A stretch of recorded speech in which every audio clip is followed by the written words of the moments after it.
Hey everybody! In our lesson today we are going to talk about the basic concepts of kinematics, introduce the basic terms that we are going to work with in our lessons. Let's get started.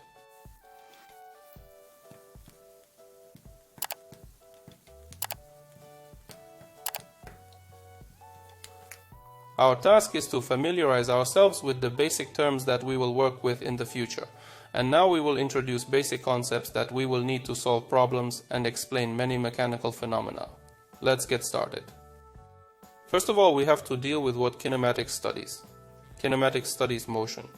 The motions of any bodies, be they animate objects or inanimate objects.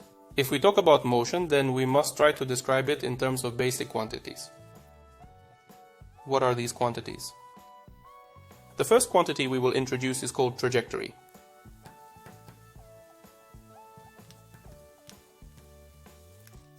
Why do we need to introduce such a concept?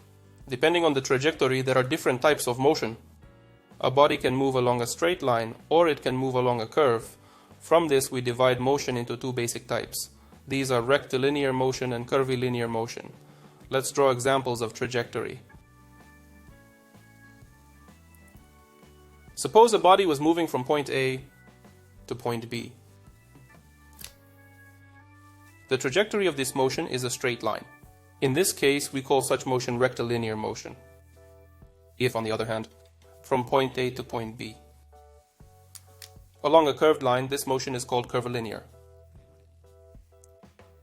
In order to further describe this motion, we must introduce an additional concept called the path and the displacement. Let's use the figure to show an approximate trajectory of a body. Let's say the body was moving along some curved line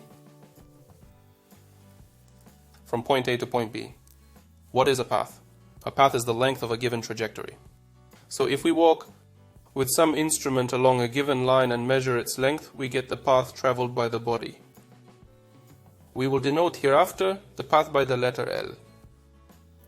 In this case, we can measure it with different devices, and naturally, like any physical quantity, the path has a unit of measurement. In our system of units, we'll measure the path in meters. This quantity is scalar, i.e., it has no direction. Regardless of where the body is moving, the path will always be a strictly positive number. This must be remembered for solving future problems.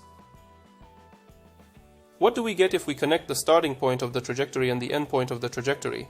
Let's do it.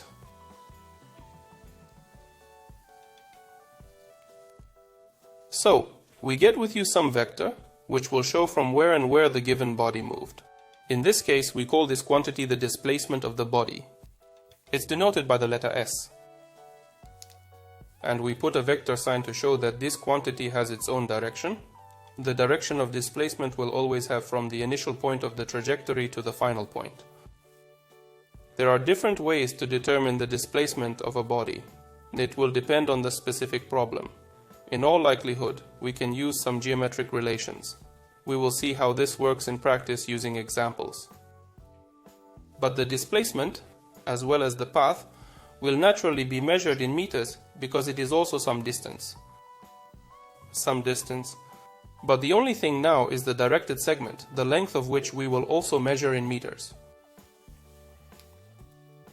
These are the basic quantities with the help of which we will solve our tasks in the future. Let's go over again what L is. Now L is a path and S is displacement.